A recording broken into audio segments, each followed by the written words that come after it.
I wish I had the answers.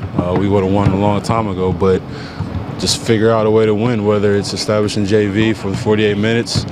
But at the end of the day, it's not our offense, it's our defense, which is causing us to lose games. So we have to put together at least 24, at least half. But it'd be great if we could put together a 48-minute effort. But figure out a way to win. It all comes down to defense, and we have to play defense a lot better than what we have been. Offensively, you were saying last week in Dallas that maybe the ball's not moving enough. There's too much ISO. Is that still an issue, you think, in terms of guys making that extra pass?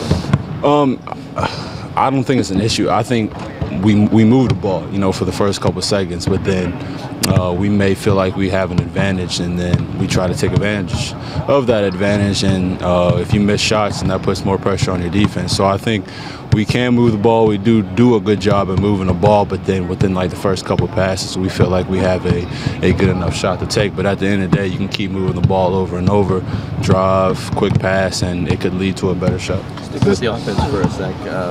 When things were really rolling earlier, you guys were like tops in the league, or second best in the league at fewest turnovers. Lately, last month or so, they've really been up. Is there anything in particular you've seen why they've been so much more?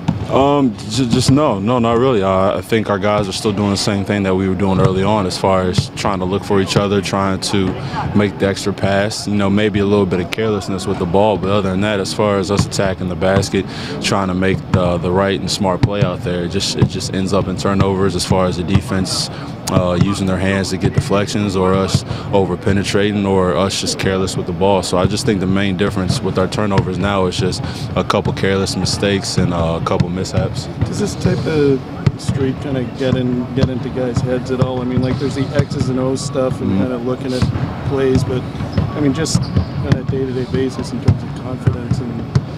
No, I don't think these losses have affected our confidence. We still believe in one another. We know what we have on this team. We know we have a six-man of the year candidate. We know we have a great big man in JV. We know we have great leaders in Kyle and DeMar. We know we have an all-star. We know we have a great coaching staff.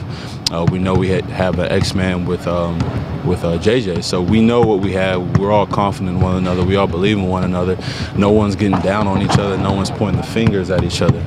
It's just all about finding a way to get back to playing defense like we were earlier this season. You mentioned JV earlier. Do you guys think you do enough to establish him, to use him, even if it's just going into the post and kick it back out and using the post as a decoy even at times? Yeah.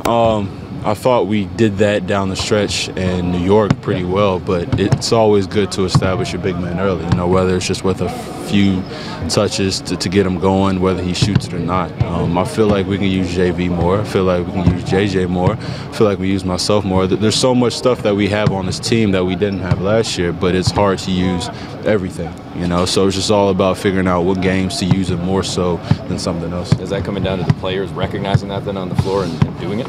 Yeah, calling out the plays. When JV had it going, G was out there. He was the general on the court, and he got JV the ball over and over and over, and JV was taking advantage of his opportunities in the post, whether it was drawing fouls or whether it was making baskets. So it's all about who's hot, who's got the momentum going, and just recognizing that and just trying to get them the ball as quickly as possible. Is Kyle the type of guy who's not going to let the world know if he's going through something really painful? I mean, like there's stuff that you guys see obviously that we probably wouldn't. Kyle's hurt? Yeah, no, I know, but I mean, in terms of I didn't know he's hurt. Stuff, yeah, he won't let anybody in on it. No, I'm surprised he lets your trainers in on it. Kyle is such a hard worker. He's such a bulldog. He doesn't show any weakness. He doesn't show any pain. He may be hurt. He may have bumps, cuts, bruises on his body, and I'm sure he does right now, which is why he's taking some time off, because he's extremely in pain. But whoever we play, whoever the opponent is, no matter what the circumstances are, Kyle doesn't let anybody know, whether it's the teammates or whether it's the opposition. Kyle, he just keeps it all to himself, and he just focuses on the game.